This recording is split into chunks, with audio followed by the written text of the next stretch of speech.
right, well, I would like to welcome all of you to this presentation on how to give good presentations, and I want to assure you that you are in great hands. Red Douglas is, among other things, a graduate writing consultant and a graduate assistant at the Writing Center. He's a PhD student in organizational leadership with a focus on educational leadership. And probably more important to what we're working on tonight, he is the winner of the Graduate Presentation Award.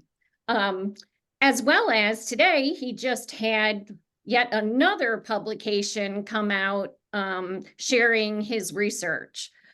But tonight he's going to focus on sharing what's near and dear to his heart, which is helping other people, including me, his boss in the Writing Center, how to offer better presentations, some tips, sometimes some tricks, but most of it is just good old solid evidence-based information about engagement. And I'm going to turn things over to Red. And we are recording this presentation so we can post it to our YouTube channel, but I'd just like to thank you all for joining us, and I'm going to turn things over to Red. All right, thanks, Sherry. That's a very nice introduction. I appreciate it. And great to see some familiar names here.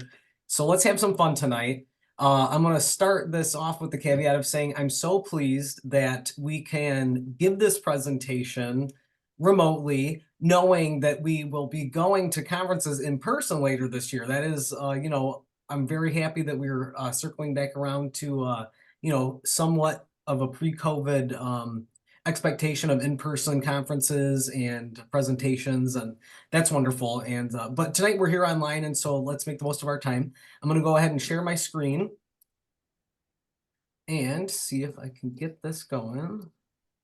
This is my first try at doing this with two monitors. Thank you, Sherry. So let me know if I'm blocking anything or if anything's you're unable to be seen.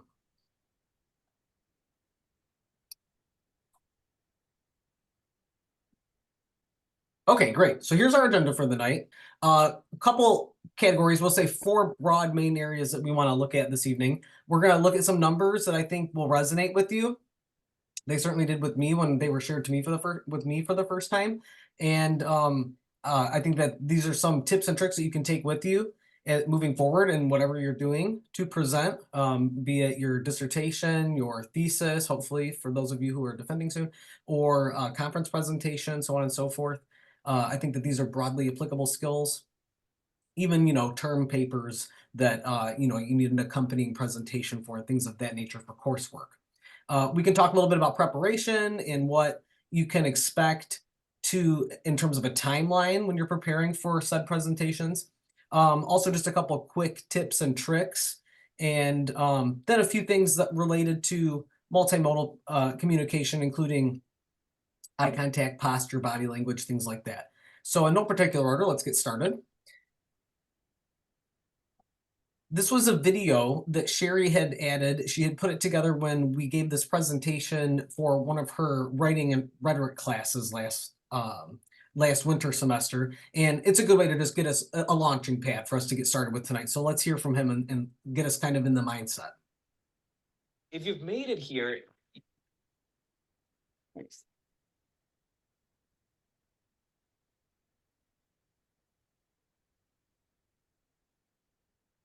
If you've made it here, you've probably seen the horror.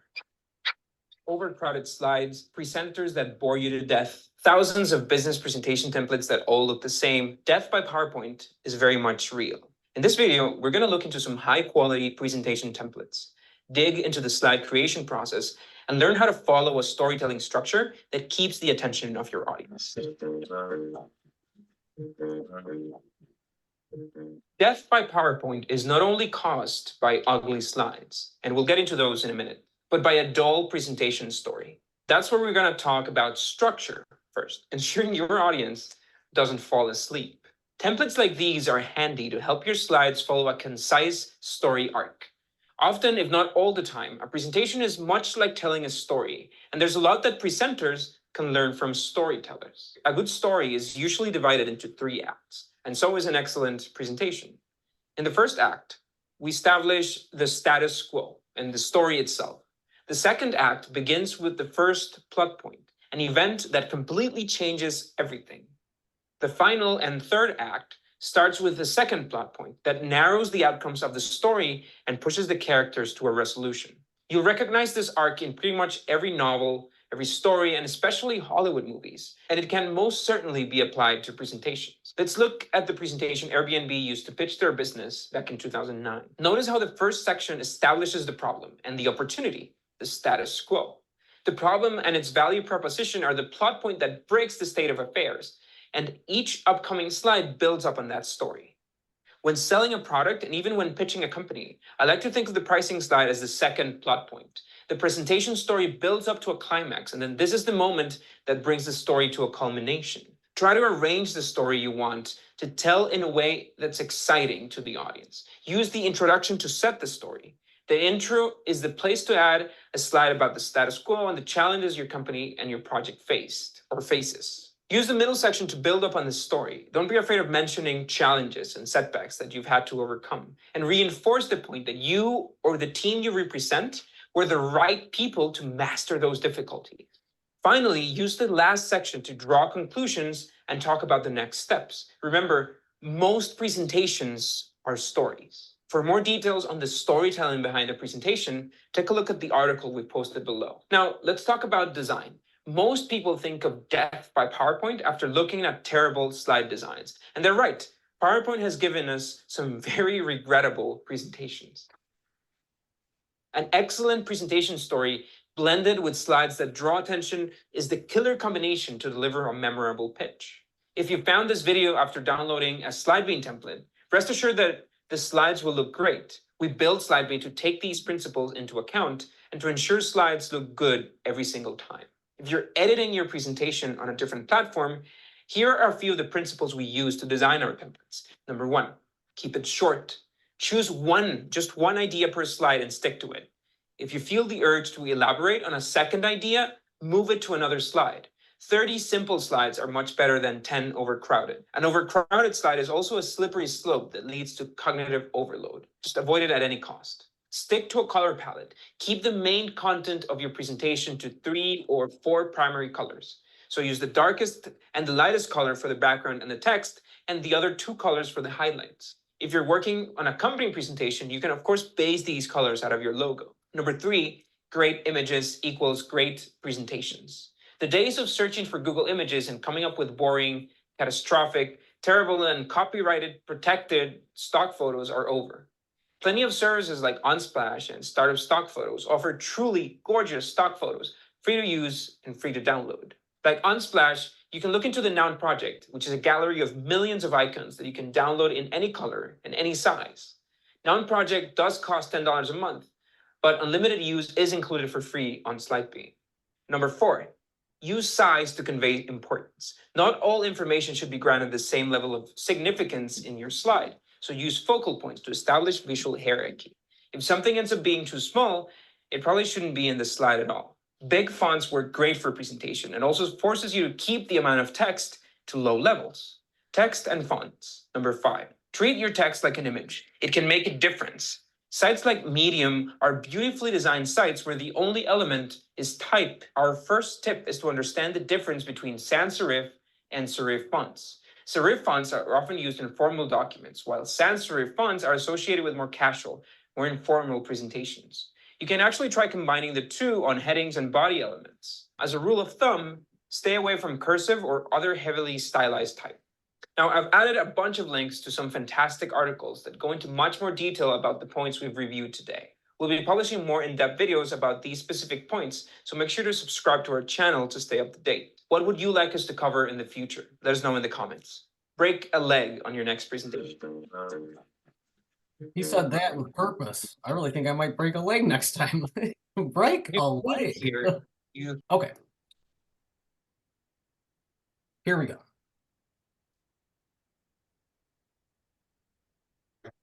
Seven. This really stood out to me. Okay, 7. If you see 3 of these at the casino, you're doing really well, right? We're happy. But what does this mean in the context of presentations? This is the average attention span of audiences, about 7 minutes. So that last video was probably right around that 5 to 7 minute mark. There was a lot that I think was great that he said. Some of the things we're going to elaborate on further. There's a couple things I disagree with, which we don't need to get into, but I thought it was nice to set the stage. Also, I think that a major takeaway from that video is, and that I think that will serve us very well in our discussion this evening, is I like how the beginning, the front end of the video, he really talks about rhetoric. And this is something that transcends all different types of writing and multimodal information that gets conveyed to audiences. But there's some principles of rhetoric that, you know, they really do span all of these different multimodal ways to communicate. And it's really a story that you're building. It's a narrative that you're building up to. And there's certain ways that we elevate certain parts of that story to captivate audiences. And so I was just urge you to think about that moving forward, that that's really a key concept that I liked out of that video. And I know Sherry, you know, shared it with her writing and rhetoric students. And I think that that made sense very much. So while this is you get 7 minutes, you also have about 10 slides before people start to zone out. And so when we're thinking about that in the greater context of what really goes on, I would say most of the time when I'm sitting in a presentation, maybe even like this, a workshop, a brown bag lunchtime seminar style information session, even class presentations at the end of the semester, or even that our professors are giving to us, you know, really what they tend to look like. The average length that we think of when we think of slide decks and PowerPoint presentations is really about 45 minutes or about 40 slides. And we know that that just doesn't sync with today's attention span and today's level of distraction. So when we think about the modern era, we have computers in our pockets. We are hyper distracted. It's so hard to focus on things that the fidget spinner gadget industry was soaring a few years ago. And I think that that's indicative, it's a sign of the times. We're a highly engaged society. We have instantaneous communication. We have nearly omnipotent screen time. In fact, it's so hard that most people report that the first thing that they wake up in the morning looking at and the last thing they go to bed looking at is a screen, right? Their cell phone.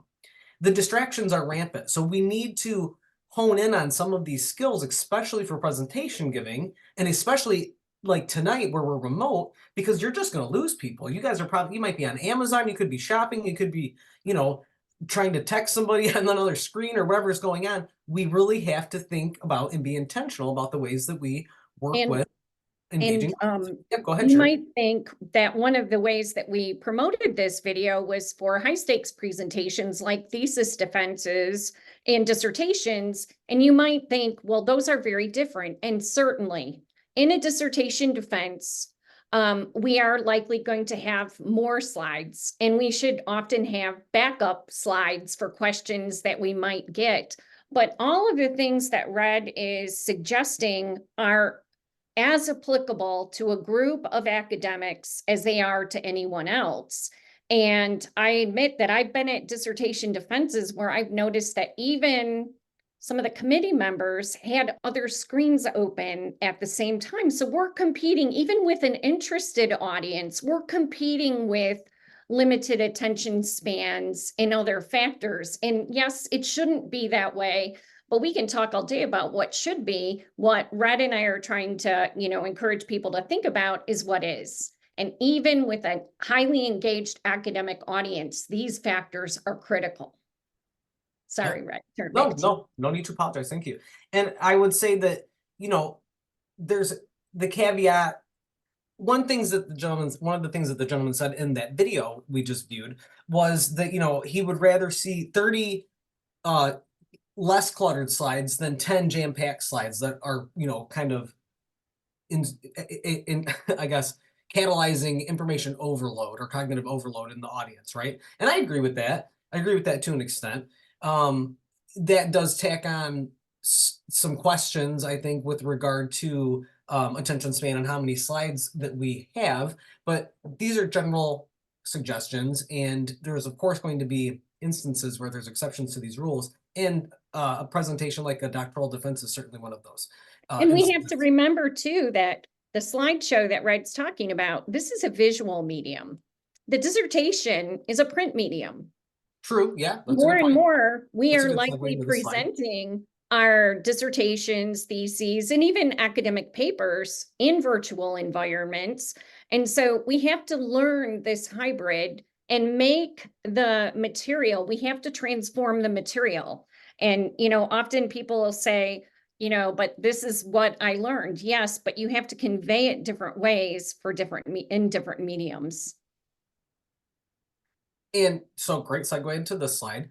In a similar vein, when we're thinking about presentations and our delivery, there's a lot going on that's more than just the oral delivery.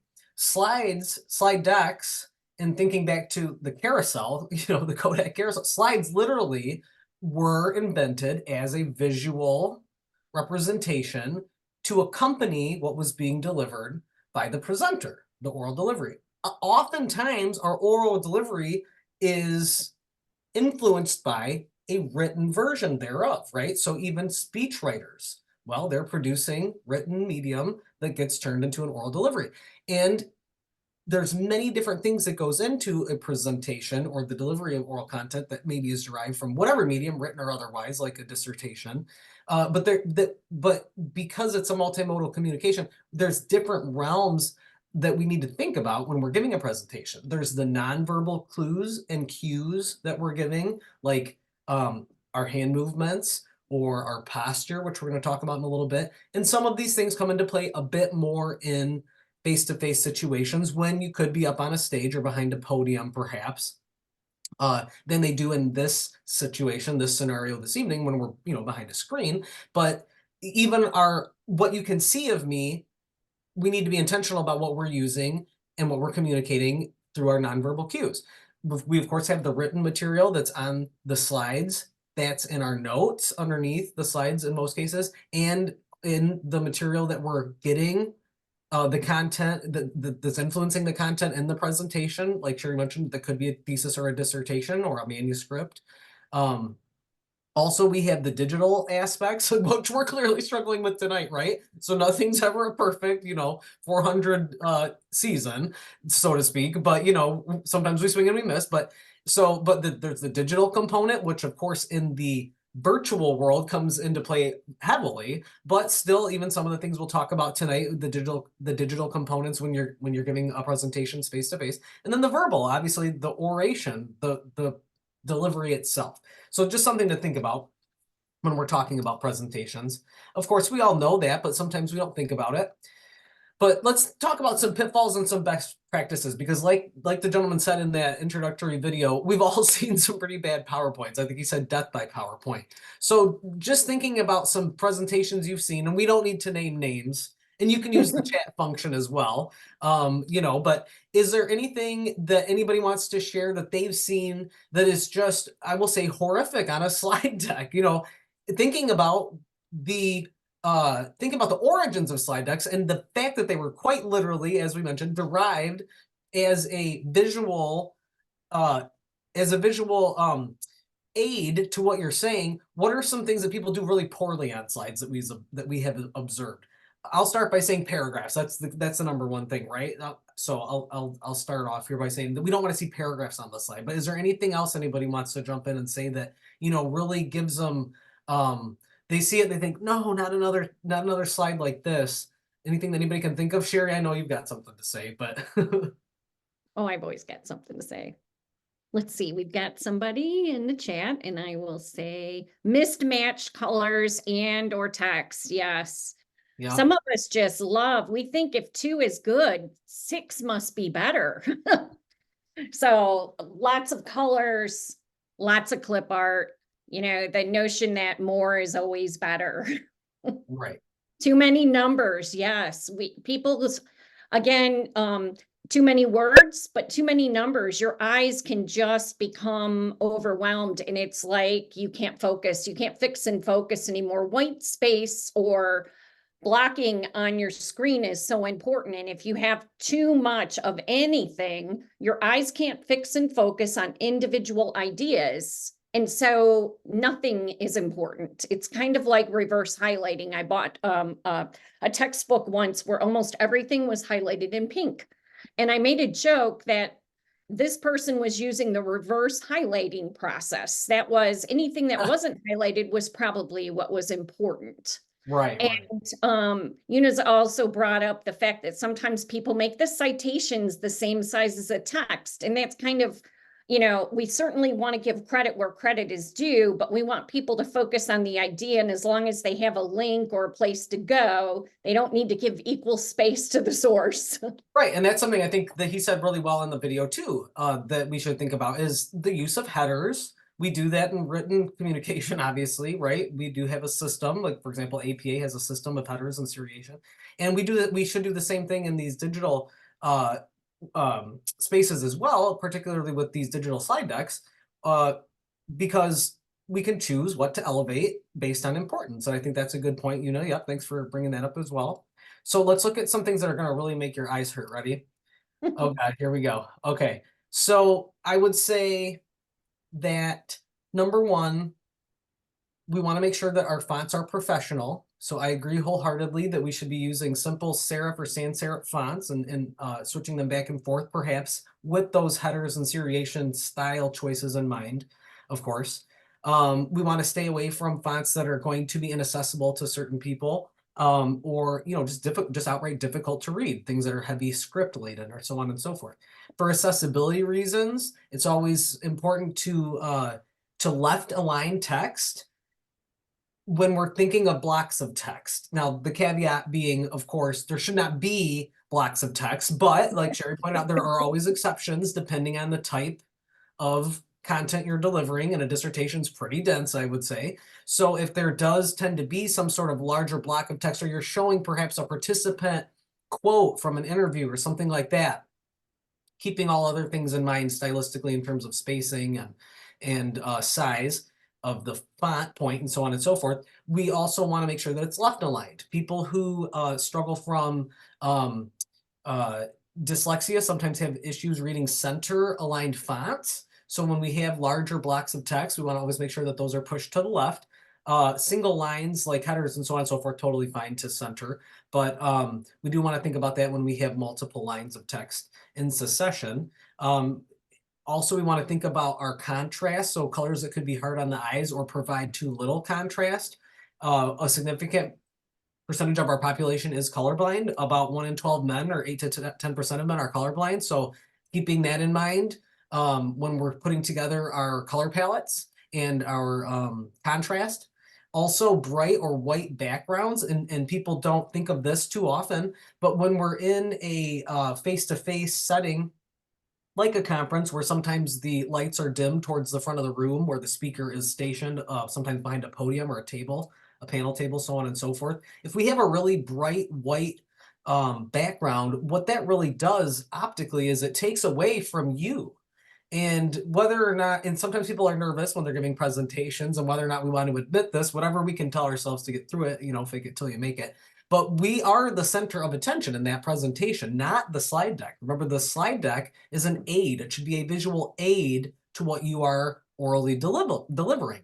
And so when you have a bright white background, what that does is it takes the attention of the audience eyes away from you where you're stationed as the speaker, wherever that may be on the stage or at the front of the room, and it diverts their eyes to the slide. And really what we should be wanting to do as the deliverer of the content is for them to be directed at us. We want their attention on us, and at our prompting, let us guide them to the slide. So something to think about based on, certain different circumstances where you could be in person. That's a setting where a really bright or white background might come into play as a negative. So something to think about. Now, in these I wanted to add something to what Red is saying here because it fits right now. Part of the reason I wanted to offer this again, it's the season where a lot of us are heading into conferences and defenses. But I've seen this tendency because people are now aware more of accessibility issues that they default to, okay, I have to make a boring presentation and have a black background with white text, and they pick one font and they make it super big and they have a black background. And what that tells me is, sure, I realize accessibility exists, but I don't have any desire to invest any energy in learning how to make an engaging presentation that is accessible. And I can't tell you, I am from the College on Conference Composition. We're supposed to be the people who teach everyone else about rhetoric and how to be engaged. And I went to that conference last year, and one after another, people who had given such engaging, really interesting presentations that were adjuncts to their wonderful research defaulted to these Black backgrounds with big white print. And I thought, something's gone wrong here. Yeah, that's a good point. That's not something I thought of, Sherry, but that's a very good point. That we should be investing our time into understanding the needs of all the different people who could be audience members, but without compromising the quality or the level of the presentations that we're delivering, right? Oh, we look like we have somebody else joining Yep, us. Adam. Cool. So yeah, just something to think about there. Another thing that can be really difficult is you know, obviously we talked about this, pasting paragraphs on slides, but too many graphics or photos on one slide. Like Sherry mentioned, a lot of time folks that will think, well, more is less, right? So they will just throw all of these things up, and it's confusing. Again, it's taking the attention away from you as the presenter, and it's moving the attention of the audience to that slide to try to decipher what all it is on that slide and how it's relevant to what you're saying. But that's now multitasking. They should be focused primarily on you, and then again, you're guiding them to the slides as you're speaking through it. So we don't want too many photos or images on the slides that are going to confuse rather than aid in the audience's understanding. We also want to avoid font that is too small to read, and particularly on charts and graphs and images that we put into slides. So I think most people have a pretty good handle on the idea that the font needs to be large enough to be seen, and that's good. That's common sense. We're good with that. But also don't forget to apply that rule to the charts, figures, graphs, so on and so forth, tables in some cases that we'll talk about in a moment, that you are adding to the slides. If you're tempted to say, I know you can't see this, but stop. Yeah, there you go. That's a good rule of thumb, right? Another thing that we find, and again, doesn't happen too often in these virtual scenarios, but I've seen happen a handful of times at in-person conferences, is placing photos or text too close to the margins when we have presentations that are being projected from projectors up onto screens. Those screens are not a perfect science. And especially if there's any movement in the room or air that's bending, they tend to move, right? They're paper thin, and they move a little bit and wriggle around.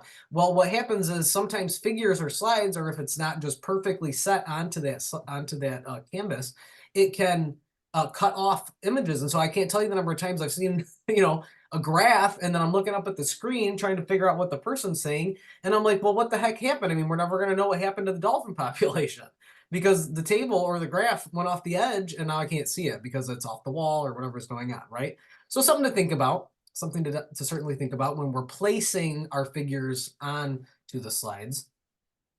Here's an example, and I've seen a lot of these, especially working with our friends in the STEM realms.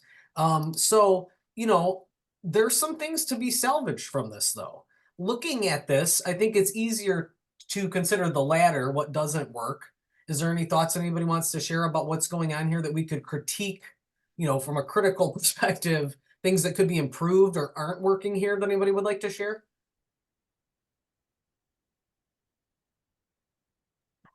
I think it could be selected and separated into the several slides. One is like an overall presentation, and then go step by step, and each bullet could correspond to the certain steps that are taking place. Yeah, so breaking it down, it's a lot in one graphic, right? I will also say that it's pixelated, it's blurry, and sometimes our ability to mitigate that is dampened by our understanding of technology. Like, for example, if we have something saved at the wrong image quality, and then we try to upload it, it can become pixely and things like that. But this is something that we should try to be aware of, and that we should try to mitigate at all costs, right? We should be aware of the fact that different sizes of photos need different the terms escaping me at the moment, but needs different sizes so that it can be blown up, right? So that you can see it well and it doesn't get blurry or pixelated like that. So this happens often, and it's something that we should think about and be aware of. Another thing is that I would say is that if we're going to use a graphic or an image to aid in the audience's understanding, let's do one or the other, but not both. We don't need all of the bullet points on the bottom right-hand side in addition to the images. Is there anything else anybody would like to share? I would say one or the other for that. Difficult to follow. I think the font is a little too small on some of it. And Perhaps there's more. so much a change in the font from the title at the top or the caption and some of the labels. And all around with all the arrows going in different directions and with two different process kind of charts. I don't know about the rest of you, but in addition to the resolution being off, my eyes can't seem to decide where to look. So I feel like my eyes are going in and out of focus. Definitely. Well, one thing I was going to say that I think perhaps more interestingly, the things that might work from this, what is salvageable, is that I think they had the right intention. It's a complex process. They sought to explain it graphically, or help to explain it graphically.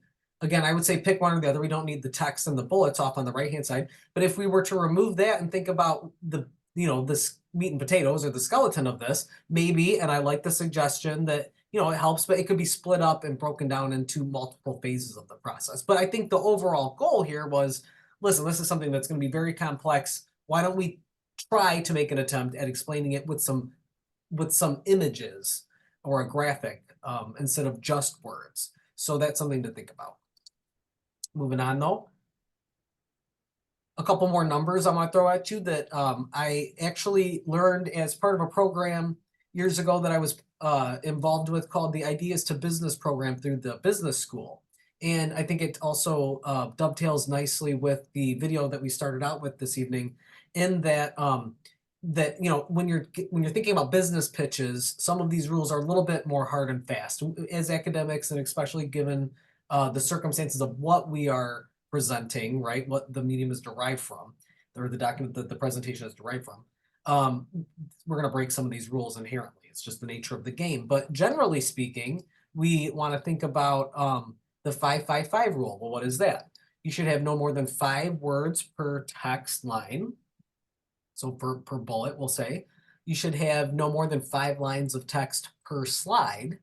And you should try to avoid, they say never, but I would say you should be intentional in trying to avoid having 5 text-heavy slides in a row, meaning break it up with a video or some sort of interactive activity to get the audience attention grounded back to you, or a graphic or a photograph or something, a table, a figure, a chart that could help that's visual, but that's not text.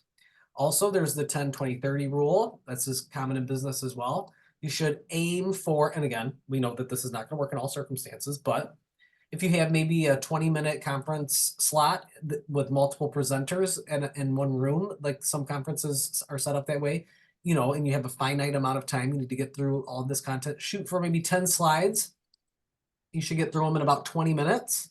And you should try to strive for, a larger font, maybe a 30. I'd say 24 is my absolute minimum, but obviously a larger point font minimum.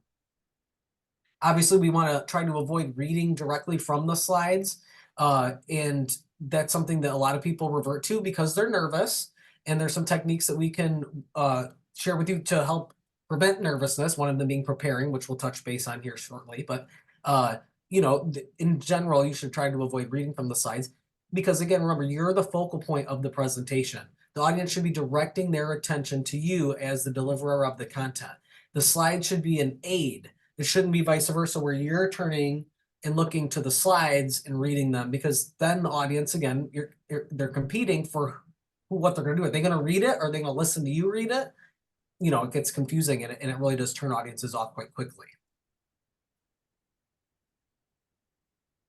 We definitely want to try to have simple transitions between slides, which I tried to emulate for you here. Just a simple fade to black or something very simple that, adds some professionalism to it, but isn't overly distracting. Of course, we want to make sure that if you have a chance that you're familiar with not only the computer you're going to be using, but also the room or stage. If you're traveling in from out of town for in-person conferences, that this might not be possible, of course, based on your travel arrangements. But one thing that Ashley and Sherry and I like to do when we travel for conferences for the Writing Center is we try to go, if we can get there the day before, or at least earlier in the day, just kind of, we call it case in the joint, right? And qualitative work.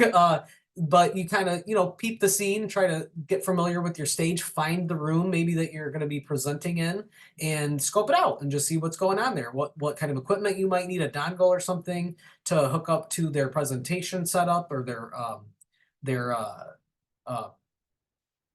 projector setup or so on and so forth. And of course, if you're using a different computer than your own, make sure that you're familiar with that, have your login, so on and so forth like that. So just things that you can do to mitigate getting nervous because you have a plan and you're familiar with the environment. Also, he mentioned it in the video, and I'll reiterate it here. Try to stick with a, kind of think about like branding. Stick with a font style throughout and a color palette throughout that is, I would say, intra-documentally or within the document consistent. So the same throughout. For visual references, in most cases, graphs, charts, maps, other graphics, photographs, for example, are good to go, but we want to avoid tables. This is not going to always be true in STEM or even some of the social sciences where we might be, depending on the statistical tests that we ran, reliant upon tables to describe our findings. But if you do get into a situation where it's kind of unavoidable or a table really would, you feel, be the best way to communicate the content to your audiences, make it easier for them by doing little things like highlighting the column or the row or pointing to the exact box that you want them to notice. And that's just something that we can use to make that easier in cases when they cannot be avoided. But I would argue that if you can, it's always better to use a chart or something different than a table for the same reason that Sherry and I have mentioned. It can be confusing and difficult on the eyes for the audience. So those are some, we talked about some issues. Moving forward again with some better practices. Titles, of course, should accurately reflect the content. That seems like common sense, but you know what? The reality is we're not setting aside weeks of blocks of time to make these things. When we're putting together presentations, even for our dissertations, high stakes documents, like presentations and defenses, we're doing it between things. And so when we set aside enough time to adequately prepare, what that means is that there's multiple versions. And so in addition to file naming conventions, which could and is its whole other own topic for a workshop, keeping your versions straight, in other words.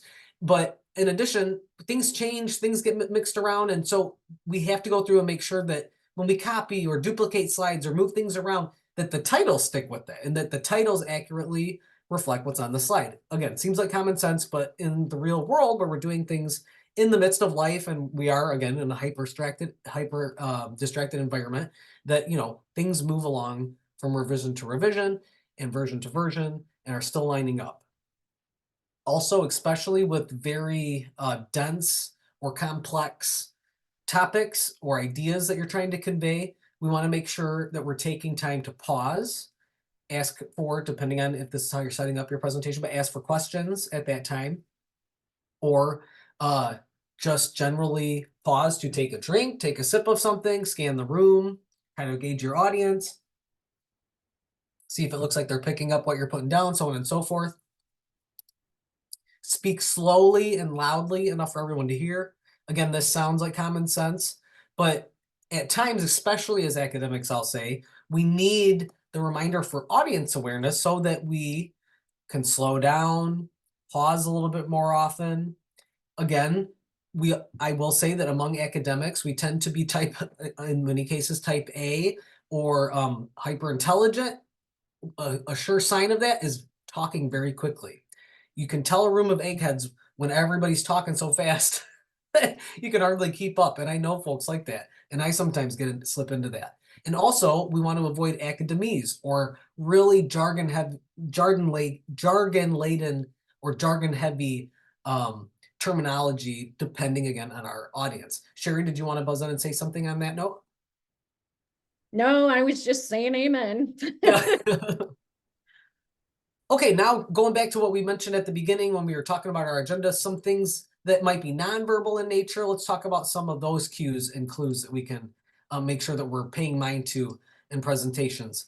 One thing is we want to try to keep the body open. I read a really great, and I hope you can see it, and I'm not blocking it out, a really great article by a gentleman who won a global presentation giving contest that they hold annually, Dhananjaya Hettiarachchi. And he has a great video. I linked to it in this presentation. We'll make sure that this is available to everybody afterward. This is a live link. It's a great watch if you have a few moments. I won't inundate our time with it right now, but do circle back if you find this interesting. But he says that there's really 4 or 5 things that you should think about. Keeping your body open.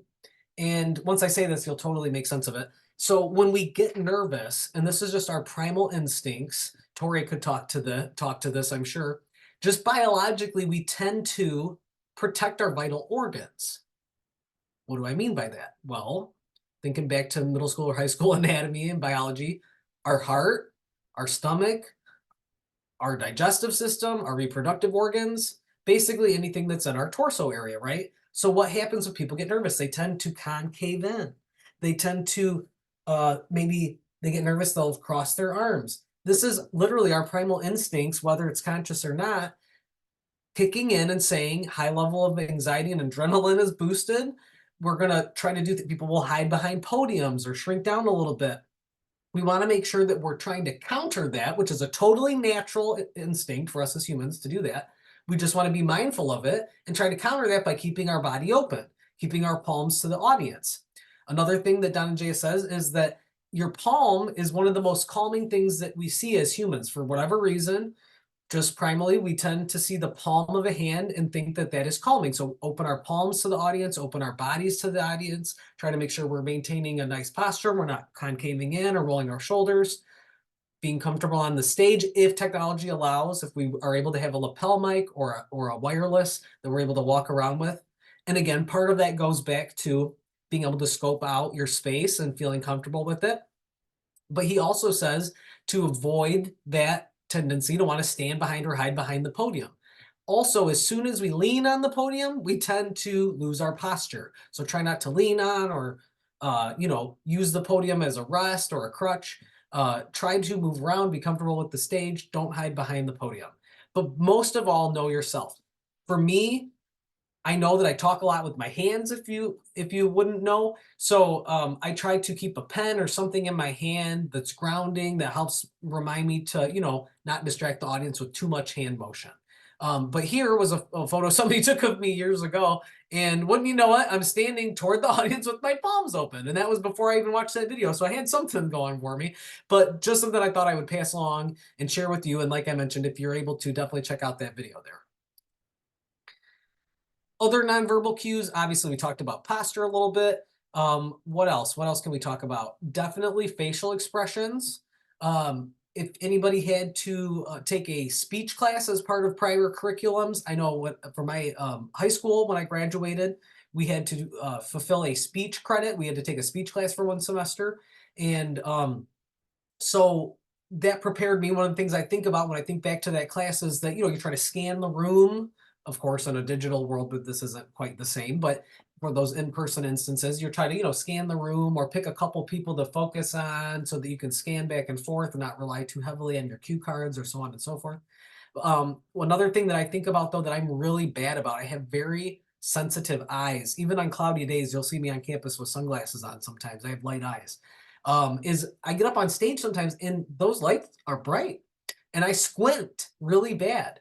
And so I try to remind people, try not to squint, because that honestly sounds kind of harsh, but it contorts your face into an unfamiliar or an unfriendly gesture, right? When we're squinting.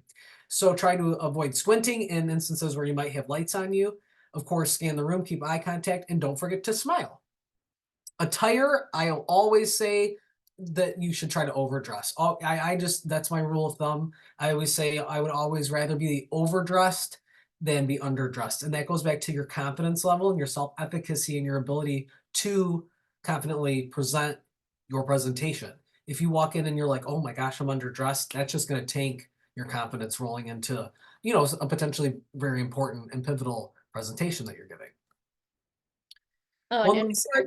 An important Yeah, go rule ahead. of thumb for people, especially when you're the novice moving into the role of the expert, which is really what you're doing. You are the product of a master's program or a PhD program. Too often we think our dissertation is, or even the slideshow is, but it's actually us. So the more that we can do to fake it till we make it, they often say the more that you tell yourself you can do something and you play the part, you are more likely to become that. So you give yourself all the cues, just like we're talking about in this presentation, that will help you be successful so that you start to play the role of that expert, and your kind of your committee, the people that you're presenting to, they have been nurturing you to get into the place where you become where you become a colleague, right? And so when we're talking about dissertations and thesis presentations and other high stakes presentations, part of what Red is talking about is, you know, and it's not really about what you wear, but it's garnering that authority in different ways. Yeah, just And feeling that can be comfortable. really hard for some of us. Yep. Yep. And it's in, like Sherry said, fake it till you make it. Same thing with smiling, right? Even if you're in a sour mood, they say if you just smile and keep smiling, if you know what, your body can't tell the difference. It thinks you're smiling, and physiologically your mood tends to lighten. So that's interesting. But I think in terms of attire, yeah, I would just rather be overdressed and just know that I'm confident. You know what I mean? But the reality is, and I like to put on a sport coat and dark jeans or like some nice slacks. You know, I like that. But if people sometimes getting dressed up panics them, like, oh my gosh, I don't know what I'm going to wear, or I never feel good in these clothes. You know, the opposite happens. So the major takeaway from attire is just go out there and just try to get something that you feel comfortable in, that you know you're going to nail it, you know? So that's my bottom line on that. But of course, there's some things you can do to be best prepared, like ask folks who have been to the conference before, or look to see if there's any information on the conference website or webpage, or from the organization that's hosting the conference, or ask friends or mentors if it's something else that's not conference related, like some sort of defense or proposal defense, so on and so forth. Okay, last slide here, audience engagement.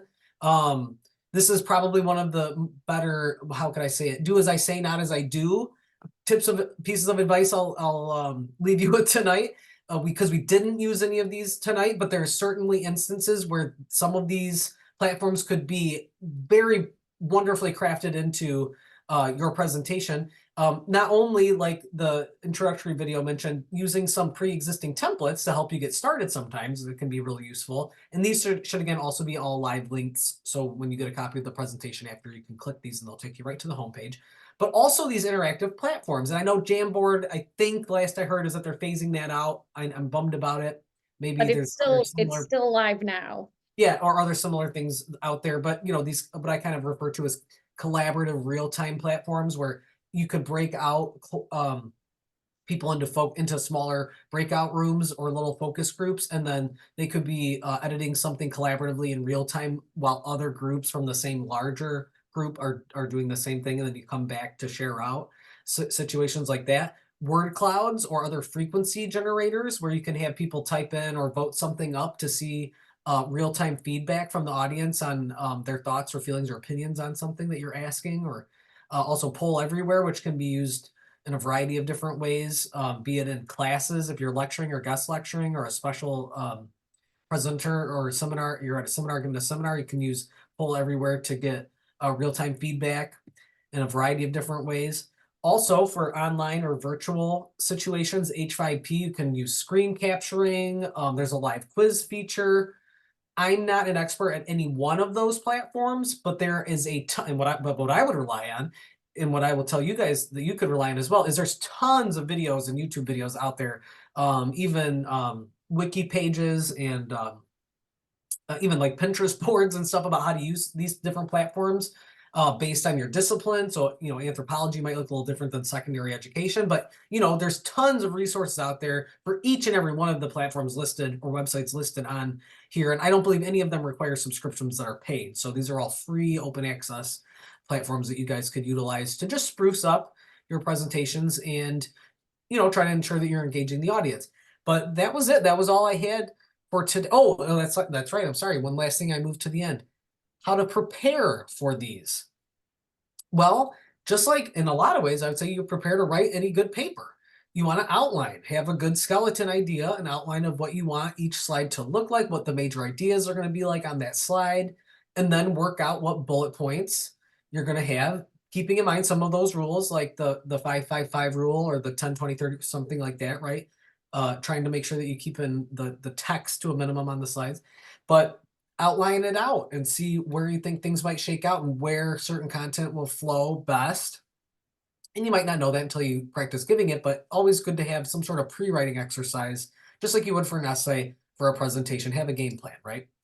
Try to find a template. If you can, you know, I put SlideGo on there, Canva, but there's tons of, again, just run a quick Google search. There's tons of websites out there and different templates that you can draw from, even within PowerPoint. Of course, we know the select handful that continue to be overused, but there's others out there, and Microsoft Office does update them.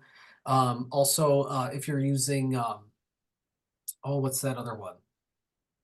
There's a different, it'll come to me in a second. But anyways, there's different templates that you can draw upon to help you achieve your goal. And even Sherry and I were chatting today just based on the content that you're delivering in the presentation. Tomorrow for a class lecture for our Wednesday night class, she found a template that matched, you know, the theme for that night. So that's cool. So something to keep in mind. There's something out there that certainly will match what you're trying to deliver, no doubt. Just trying to find it is the key. Okay, also make sure that you leave time to revise, just like a paper.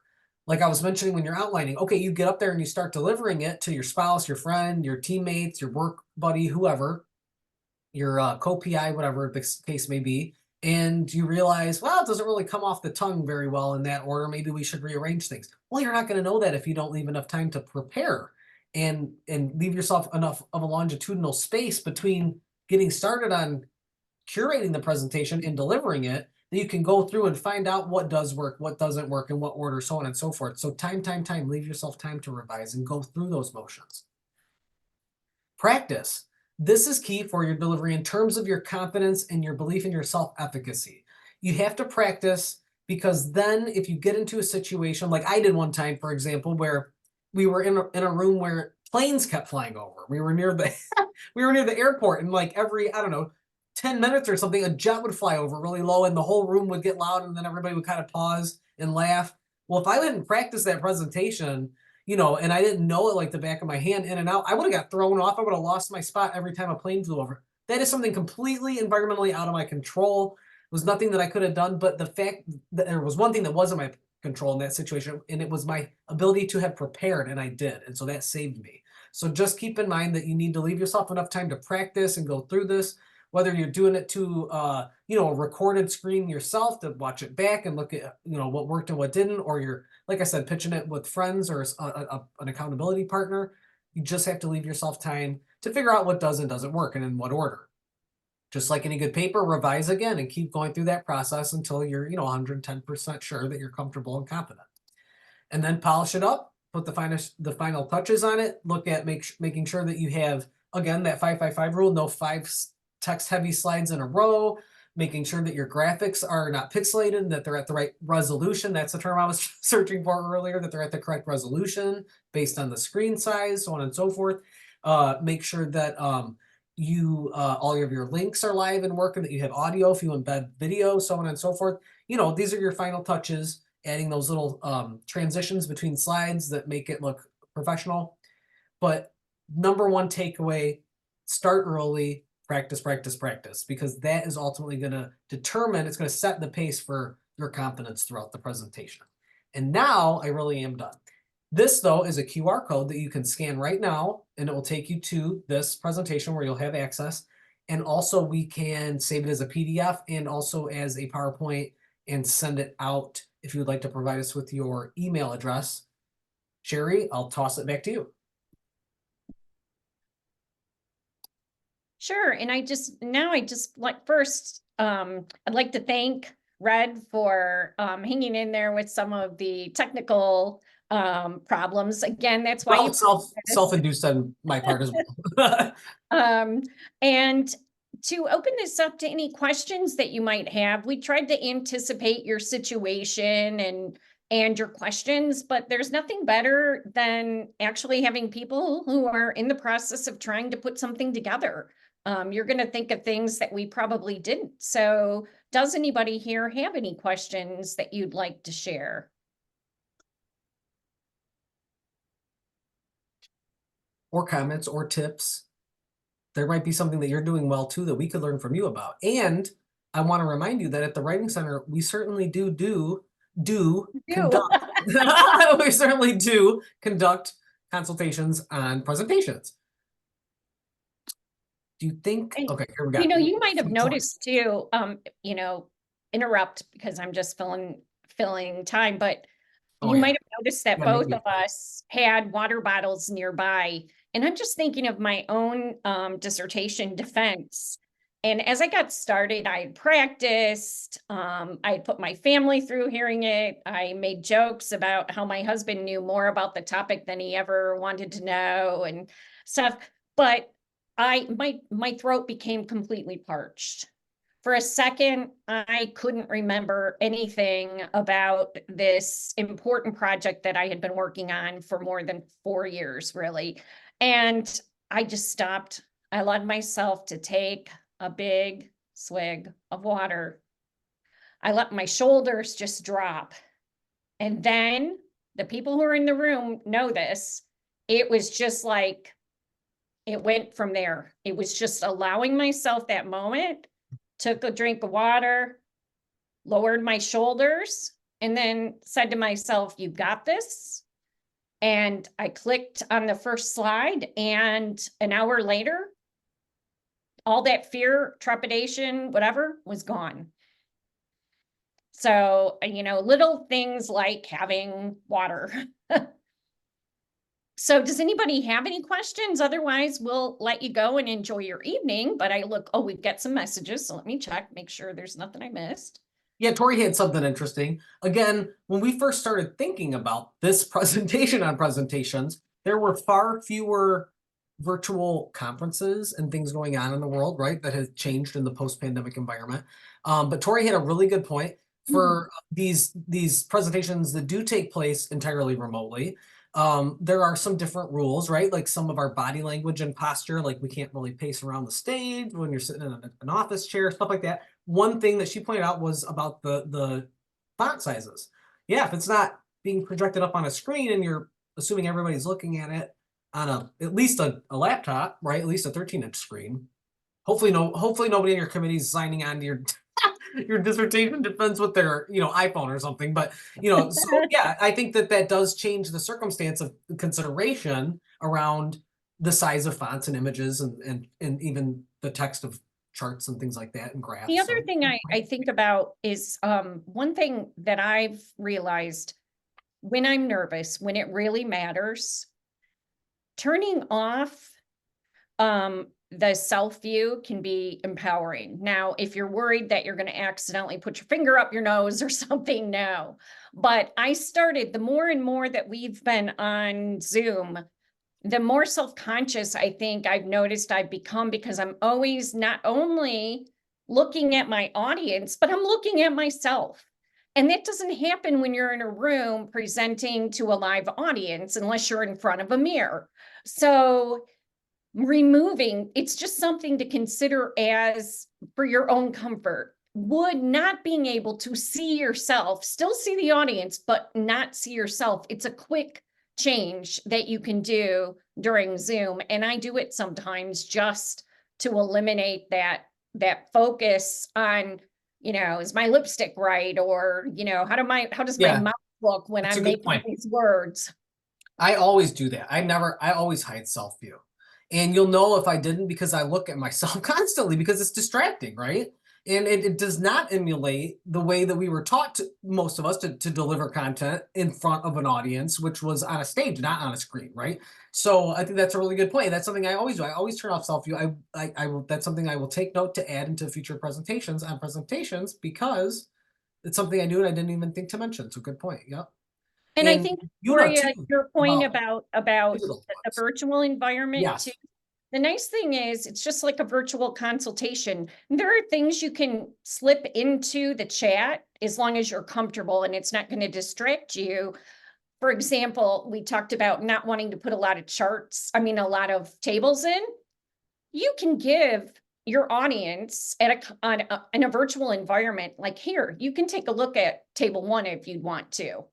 And all I'm going to do is spotlight this one result. So if they're interested in everything, you can say, I'm going to slip this into, the chat, Yeah. Right. but I'm only going to focus on this. And so there are liberties that you have when you're presenting online that we sometimes forget, because we're still in that post-COVID moment where many of us are thinking more about what we've lost than what we've gained. Or at least maybe I'm actually projecting. I'm thinking more about that in myself. And I'm really trying to learn to focus on the affordances of the online presentation. Oops, sorry about that. All right. Well, thank you.